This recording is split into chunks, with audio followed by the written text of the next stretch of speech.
नमस्कार मित्रों, मेरा नाम है ब्रजेश मिश्र। मैं आपका स्वागत करता हूं आपके अपने चैनल में।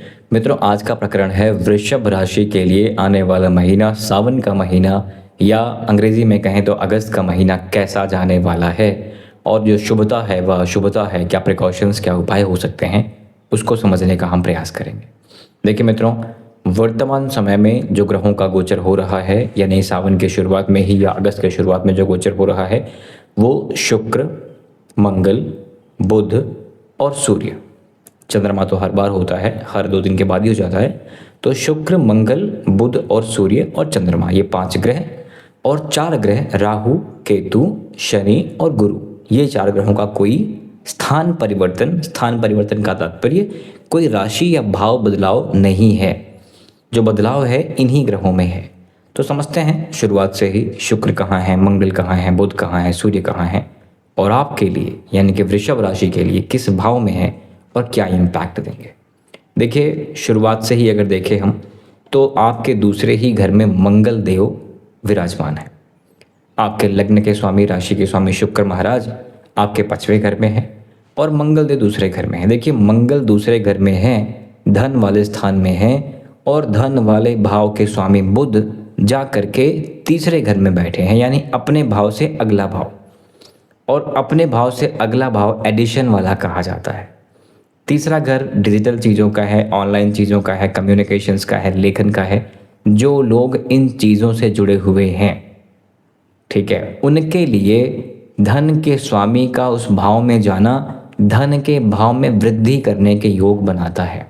ठीक है, हाँ, अब मंगल मिथुन राशि में बड़ा शुभ संयोग नहीं देता है, कारण ये बुध की राशि है और बुध मंगल में बड़े कमाल के संबंध होते नहीं हैं। वाणी वाले भाव में है, भोजन वाले भाव में है, परिवार वाले भाव में है, वेल्थ अक्यूमुलेशन वाले भाव में है। तो वाणी को लेकर मंगल का इम्पैक्ट, मंगल क्या है, अग्रेशन रिप्रेजेंट करता है। भोजन को लेकर मंगल कुछ खास नेगेटिव नहीं है। परिवार में मंगल यानी कि वही चीज़ कि अगर आप अपनी वाणी पे कंट्रोल कर लें तो मंगल नुकसान नहीं करता। वेल्थ अकेमुलेशन की बात करें तो अचल संपत्ति मंगल रिप्रेजेंट करता है। तो ओवरऑल दूसरे भाव को लेकर के थोड़ा सावधान वाणी को लेकर रहना है और वाणी के साथ साथ अपने फेस पर भी कहीं कटकुट, चोट इत्यादि को अवॉइड करने का पूरा प्रयास करिएगा। और कोई नेगेटिव चीज़ यहाँ से हम नहीं देख रहे हैं। मंगल आपके 12वें भाव का स्वामी है और 12वें भाव के साथ साथ आपके 7वें भाव का स्वामी है, यानी एक प्रबल मारक कहलाता है मंगल आपके लिए। और ये जाकर के परिवार वाले भाव में बैठा हुआ है, वाणी वाले भाव में बैठा हुआ है।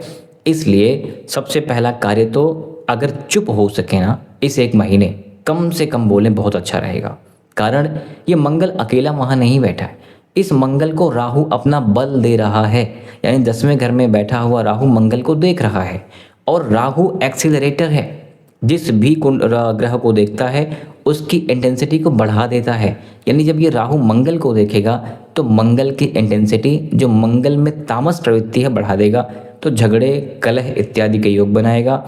और 12वें घर का स्वामी दूसरे घर में जब जाके बैठेगा तो हमें ये भी सोचना पड़ेगा कि 12वां घर हॉस्पिटल का, लीगल लिटिगेशन का, व्यय का है। ऑब्वियसली अगर इन सब भावों का स्वामी परिवार में जाके बैठा और परिवार से संबंधित ये घटनाएं करने की चेष्टा करेगा तो कहीं ना कहीं उसमें वाणी, भोजन, एक्शंस, चोट चपेट का यहाँ पर साथ हो सकता है। 7वां घर आपकी पत्नी या आपके पति का है, पार्टनर का है, जाके परिवार में बैठा है। इस तरह से तो ये शुभ है, ठीक है, एडिशन वाले भाव में है, ये तो शुभ है। लेकिन फिर भी परिवार के सदस्यों में भी स्वास्थ्य की समस्याएं देखे जा सकने के योग हैं। जनरली मंगल रियल स्टेट का, प्लॉट फ्लैट का, वाहन का कारक होता है और विदेश का स्वामी है, 12वें घर का स्वामी है, व्यय का स्वामी है। तो वाहन इत्यादि पर, रियल स्टेट पर व्यय के योग बनाता है और व्यय के साथ साथ अपने परिवार में या वाहन से भी क्षति के योग भी यहाँ बनता हुआ नजर आता है। तो ओवरऑल अगर मैं सिर्फ मंगल की बात करूं तो ये वेल्थ अक्यूमुलेशन को लेकर बुरा नहीं है, लेकिन ये आपके व्यय वाले भाव का स्वामी भी है। इस चीज़ को हम इग्नोर नहीं कर सकते। हर सिक्के के 2 पहलू होते हैं। अभी मैं आपको बताऊंगा कैसे आप स्वयं समझ सकते हैं कि ये सिर्फ पॉजिटिव करेगा या सिर्फ नेगेटिव करेगा, या पॉजिटिव या नेगेटिव कितना कितना करेगा, इसको भी समझने का हम प्रयास करेंगे अभी एंड तक। तो ये चीज़ हमने समझी कि मंगल यहाँ पर जाना कुछ चीज़ों के लिए पॉजिटिव, और परिवार, पार्टनर, वाहन को लेकर के थोड़ी सावधानियाँ, ठीक है। आपके पुरुषार्थ पराक्रम वाले भाव में तीसरे घर में सूर्य, बुध और गुरु पहले हफ्ते से ही मिलेंगे। गुरु पहले से हैं, सूर्य भी पहले से हैं, बुध का ट्रांसिट हुआ है, ठीक है। धन वाले भाव के स्वामी हैं, कम्युनिकेशन वाले भाव में गए हैं, बुरा नहीं है। हाँ, चंद्रमा की राशि में बुध बहुत कंफर्टेबल नहीं होता, लेकिन सूर्य कंफर्टेबल है, गुरु भी कंफर्टेबल है, और बुध तो बिन पेंदी का लोटा है, यानी जैसा माहौल उसको मिलेगा वैसा कार्य करेगा। तो बुध को लेकर हम बहुत नेगेटिव रिजल्ट यहाँ पर एक्सपेक्ट नहीं कर रहे हैं। ये बुध आपके पंचमेश भी हैं, पांचवें घर के स्वामी भी हैं, और द्वितीयेश भी हैं, यानी धन वाले भाव के स्वामी भी हैं, ठीक समझिएगा इसको। और आगे हम बढ़ते हैं, चौथे घर में केतु बैठा हुआ है। अभी ये केतु चौथे घर में है तो आपके सुखों से वंचित करने का योग बनाता है। सुखों से वंचित करने का सिंपल सा मतलब है, आप घर बनाएं, गाड़ी बनाएं, पैसा बनाएं, जो मर्जी बनाएं, सुख के साधन खरीद के लेके आएं, लेकिन सुख में कमी रहने के योग ये केतु यहाँ से बना रहा है। एग्जाम्पल के लिए, आप गर्मी लग रही है, कूलर लेके आएँ, एसी लेके आएँ, लगाएं, लेकिन वहाँ पर बहुत समय तक बैठने का मौका नहीं मिले, तो इस तरह का योग है केतु यहाँ पर होना। मातृ सुख से वंचित भी करता है, माता से दूरियों के योग बनाता है, और आपका स्थान परिवर्तन के योग बनाता हुआ भी ये दिखता है। चौथे घर में बैठा हुआ केतु आपके अष्टम को भी देखेगा, करियर को भी देखेगा, विदेश वाले भाव को भी देखेगा। जॉब एंड काम कारोबार में, जॉब का मतलब नौकरी जो है और करियर जो है, इसमें भी ना अनस्टेबिलिटी क्रिएट करने के योग करेगा, एक जगह पे मन नहीं लगाएगा। और विदेश संबंधित काम कारोबार में यहाँ पर बदलाव के योग भी लेकर के आएगा, यानी कि आपके करियर में, आपके जॉब में विदेश का इम्पैक्ट अगर कहीं से बन सके, जैसे एमएनसी की जॉब कर सकें, तो ये अच्छा समझिएगा। यानी अगर आपको मौका मिल रहा हो तो बिल्कुल इसको इनलार्ज करने का, इनकैश करने का ट्राई करिए, ठीक है। और 4th हाउस के बाद 5th हाउस का स्वामी बुध ही है, जो कि ठीक जगह पे है, और यहाँ पर आपके लग्न का स्वामी जाकर के बैठा हुआ है, राशि का स्वामी जाकर के बैठा हुआ है। हाँ, ये हॉबीज़ वाला भाव है, प्रेम वाला भाव है, शिक्षा वाला भाव है, पुरातत्व वाला भाव है, विदेश शिक्षा वाला भाव है, उच्च शिक्षा वाला भाव है। तो यहाँ पर आप देखेंगे ना कि शुक्र जब 5वें घर में बैठा है और नीच का होकर के बैठा है, तो किसी ऐसे प्रेम संबंध से पूरा बचने का प्रयास करिएगा जिसका कोई आदि और अंत नहीं हो, ठीक है, पहली चीज़ ये। दूसरी चीज़, व्यर्थ की चीज़ों पर आपका मन जाना, व्यर्थ की चीज़ों पर पैसा खर्चे कराना इत्यादि के योग शुक्र यहाँ से बना रहा है। ये शुक्र यहाँ से आपकी कामनाओं वाले भाव को देख रहा है, तो कामनाओं वाले भाव को शुक्र का देखना का तात्पर्य ये है कि लग्जरी की चीज़ों पर आप कुछ ज़्यादा ही यहाँ पर सोच विचार करते हुए दिख सकते हैं। 5वें घर का शुक्र आपके संतान को लेकर के भी, कन्या को लेकर के भी पॉजिटिव इंडिकेशंस देता है। और आगे बढ़ें तो आपके 6th हाउस का लॉर्ड 5th हाउस आया हुआ है। यहाँ पर इसकी नेगेटिविटी देखने को मिलेगी कि आपके ग्रैंडफादर या आपके संतान के स्वास्थ्य में थोड़ी तकलीफ हो सकती है, या जिनकी संतान बड़ी हो गई हैं उनके साथ थोड़े मतभेद भी हो सकते हैं। और आगे हम बढ़ें तो 7वें घर का स्वामी दूसरे घर में गया, परिवार वाले भाव में गया, तो विवाह, जिन जातकों के विवाह नहीं हुए हैं, विवाह होने के योग यहाँ से बढ़ जाते हैं। ये अलग बात है कि थोड़ा सा वाणी पर ज़रूर ध्यान देना होगा। और आगे बढ़ें तो अष्टम का स्वामी और 11वें भाव का स्वामी गुरु ही है, जा करके पुरुषार्थ पराक्रम वाले भाव में बैठा हुआ है। और पुरुषार्थ पराक्रम वाले तीसरे भाव में ना पाप ग्रह ही अच्छा परफॉर्म करते हैं, गुरु जैसा ग्रह बहुत अच्छा रिजल्ट वहाँ पे देगा नहीं। तो 8वें का स्वामी और इनकम वाले भाव का स्वामी जाके पुरुषार्थ पराक्रम ऑनलाइन चीज़ों की तरफ बैठा हुआ है। तो लेखन को लेकर के, शिक्षण को लेकर के, धार्मिक चीज़ों को लेकर के, ऑनलाइन स्टफ बिल्ड करने को लेकर के, सोशल मीडिया एक्सपेंशन को लेकर के इत्यादि में ये आपके इनकम बढ़ाते हुए भी दिखता है। और सडन वायरलिटी वाले केसेस भी लेकर के आता है, जिनका भी वृषभ राशि हो उनके लिए। अगर दशा में कहीं से गुरु अच्छा काम कर गया तो ये ऑनलाइन चीज़ों को लेकर के, ऑनलाइन स्टफ बिल्ड करने को लेकर के, वेबसाइट डेवलपमेंट को लेकर के, डिजिटल चीज़ों को लेकर के पॉजिटिव इंडिकेशंस देने का पूरा प्रयास करता है, ठीक है। आपके भाग्य वाले भाव के और कर्म वाले भाव के स्वामी शनि लाभ वाले घर में गए हैं, तो लाभ वाले भाव का स्वामी आपके भाग्य वाले भाव का स्वामी लाभ वाले घर में पॉजिटिव, कर्म वाले भाव का स्वामी लाभ वाले भाव में अगेन पॉजिटिव, इनकम वाले भाव में अगेन पॉजिटिव।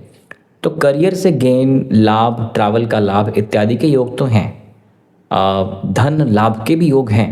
एक छोटी सी प्रॉब्लम है, शनि वक्री है 27 जुलाई से, तो वक्री शनि एक्स्ट्रा एफर्ट डलवाएगा, इस एक चीज़ का ध्यान रख लीजिएगा। अन्यथा कोई खास प्रॉब्लम नहीं है, बात यह है कि आप जल्दी से नेगेटिव हो जाएंगे, पेशेंस लूज कर जाएंगे, और पेशेंस लूज नहीं करना। डिसिप्लिन, हार्डवर्क, पेशेंस मेंटेन रखें। ये शनि आपसे लेने नहीं देने आया है, ठीक है। और 11th के बाद 12th हाउस का लॉर्ड मंगल, जिसके बारे में हम चर्चा पहले कर चुके हैं। तो ओवरऑल मैं बात करूं, वाणी पर ध्यान देना है, पारिवारिक संबंधों को सहेजना है। व्यय वाले भाव का स्वामी 7वें भाव का स्वामी आके परिवार वाले भाव में गया, तो इसलिए आपको व्यर्थ के झगड़े, व्यर्थ का कलह, व्यर्थ का इन्वेस्टमेंट से ज़रूर आपको थोड़ा बच के रहना चाहिए। 17 अगस्त के बाद सूर्य केतु की युति हो जाएगी, तो आपको आपके पिताजी का भी ध्यान ज़रूर रखना चाहिए। ऑफिस में लीडरशिप के साथ कॉन्फ्लिक्ट के योग बनेंगे 17 अगस्त के बाद, तो जहाँ तक हो सके काम तो करना ही है, इसलिए पानी में रह के मछली से पैर नहीं करना चाहिए, तो इस चीज़ का ज़रूर ध्यान रखिएगा। वाणी के साथ साथ हेल्थ आपकी जो है थोड़ी मिक्स है। स्टमक को लेके ध्यान रखना है, ये 4th हाउस जो वाला एरिया है आपके लंग्स का, ब्रीदिंग का, इसको भी लेके ध्यान रखना है। बर्थ का पेन इत्यादि आपको हो सकता है, भले कुछ हो या नहीं हो, है ना। बर्थ का पेन चेस्ट के आसपास कहीं हो सकता है। शनि का इम्पैक्ट आपके स्टमक पे है, और शनि वक्री हो रहा है तो स्टमक का भी ध्यान दीजिएगा।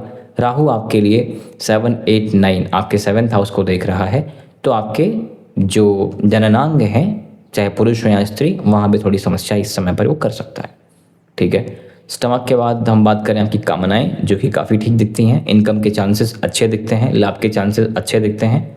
लेथार्जी, आलस के योग बनेंगे, काउंटर करना आपकी पहली जिम्मेदारी हो जानी चाहिए। और विवाह वाले भाव को लेकर जिनकी शादी नहीं हुई है, उसको लेकर यहाँ पर पॉजिटिव इंडिकेशंस दिखते हैं। ट्रैवल के भी ठीक योग हैं। भाग्य भाव के स्वामी वक्री हैं, तो भाग्य से बहुत उम्मीद नहीं, क्योंकि बिना कर्म के ये शनि कुछ देगा नहीं, इस बात को आपको समझना पड़ेगा। सो ये है मित्रों आपका वृषभ राशि सावन का महीना। अब बात है सावन की, तो ऑब्वियसली भगवान शंकर के सानिध्य में रहिएगा। हर वृषभ राशि, वृषभ मतलब बैल, आप समझ रहे मैं क्या कहना चाह रहा हूँ, है ना। तो हर वृषभ राशि के घर में या उसके द्वारा कहीं पे भी इस सावन के महीने में रुद्राभिषेक ज़रूर करवा लीजिएगा। जिन पंडित जी से करवाइएगा उनसे एक बार अपनी स्थिति बताइएगा कि आपको जॉब में, काम में, धंधे में, पैसे में, परिवार में, जहाँ भी आपको तकलीफ़ है, उस वाले भाव को लेकर पंडित जी संकल्प करेंगे। और संकल्प के साथ अलग अलग पदार्थों का अभिषेक होता है। जैसे आपके स्वास्थ्य के लिए अलग पदार्थ होगा, आयु के लिए अलग होगा, पैसे के लिए अलग होगा, सुख के लिए अलग होगा, तो अलग अलग पदार्थों से वहाँ पर अभिषेक का प्रयोजन है, विधि है। तो ऐसा बता के आप करिएगा। ये तो हमने समझा मित्रों कि क्या है ना, ये गोचर में क्या है। लेकिन हर वृषभ राशि के लिए सब कुछ एग्जैक्ट बराबर तो होगा नहीं, बदलाव भी होंगे। सबके अलग अलग यात्रा है ना, सबका अलग जीवन है, तो सबका रिजल्ट भी अलग होगा। तो किसका क्या रिजल्ट है उसको देखने के लिए आपको अपनी कुंडली देखनी होगी। अगर आपने मेरी पिछली वीडियोस देखी हैं, शनि वाली वीडियोस देखी हैं, मैंने वहाँ समझाया है गोचर कैसे देखना है। अगर नहीं देखी हैं तो मैं आपको एक छोटी सी वीडियो इस डिस्क्रिप्शन में उसका लिंक दे रहा हूँ, जा करके देखिएगा कि आपके लिए ये गोचर, सभी ग्रहों का गोचर कैसा काम करने वाला है, ठीक है।